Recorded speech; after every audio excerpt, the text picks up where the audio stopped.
மிக முக்கிய செய்தியை கிடைத்திருக்கிறது. தமிழகத்தில் போதைப் பொருள் நாளுக்கு நாள் போதைப் பொருள் கலாச்சாரம் வளர்ந்து வருவதாக தொடர்ந்து எதிர்க்கட்சிகள் குற்றம் சாட்டுகிறார்கள். இந்நிலையில் போதைப் பொருளை ஒழிப்பதற்கான தொடர்ந்து தனி விங்கை தொடங்கி தமிழக அரசு சார்பாக ஏற்கனவே காவல்துறையினை முடுக்கிடப்பட்டிருக்கிறது.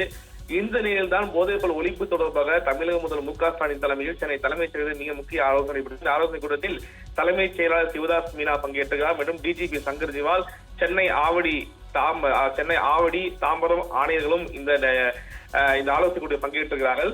தொடர்ந்து போதைப் பொருள் எவ்வாறு வருகிறது, தடுப்பதற்கான என்னென்ன வழிவகைகள் மேற்கொள்ளப்பட்டிருக்கிறது, மேலும் போதை குறித்து முழுமையாக ஆலோசனை என்பது இந்த கூட்டத்தில் ஈடுபட இருக்கிறார்கள். இந்த ஆலோசனைக்கு பிறகு மிக முக்கிய முடிவு எடுக்கப்படும் எதிர்பார்க்கப்படுகிறது. ஏற்கனவே இன்று காலையில் குறிப்பாக ஒரு மிக முக்கியமான தகவல் கிடைத்தது.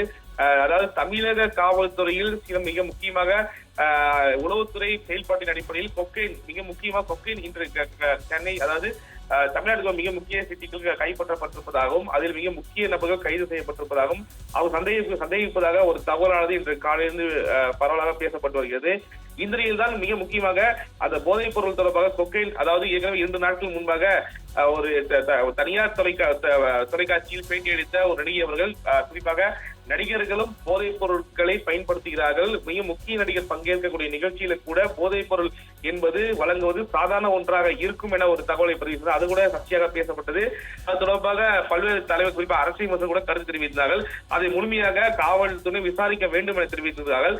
அதே போல பாலிவுட்டிலும் அதாவது குறிப்பாக வட மாநிலங்களிலும் இது போன்ற கலாச்சாரம் உண்டது. வடமாநில நடிகர்களும் போதைப் பொருள் கலாச்சாரத்துக்கு உண்டாவது என்பது கடந்த காலையில் வந்த செய்தியும் கடந்த கால காவல்துறை உற்று நோக்கி அது நடவடிக்கை கூட பார்க்கப்பட்டது. அது போன்ற தொடர்கிறதா என்ற ஒரு சந்தேகம் இருக்கிறது. அந்த அடிப்படையில் காவல்துறையினர் முழுமையாக உற்று நோக்கி விசாரணை செய்ய வேண்டும் என பல்வேறு அரசு விமர்சகர்களும் மக்கள் சமூகங்களும் கருத்தை தெரிவித்திருக்கிறார்கள்.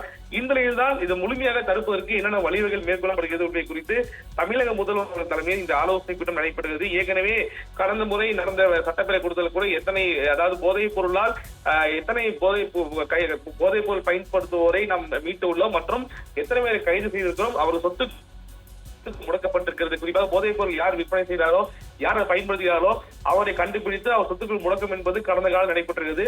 அது போன்ற தகவலும் அது போன்ற நிகழ்வு கூட நடைபெற்றிருப்பதாக முதல்வர் கூட சட்டப்பேரவையில் தெரிவித்தார்.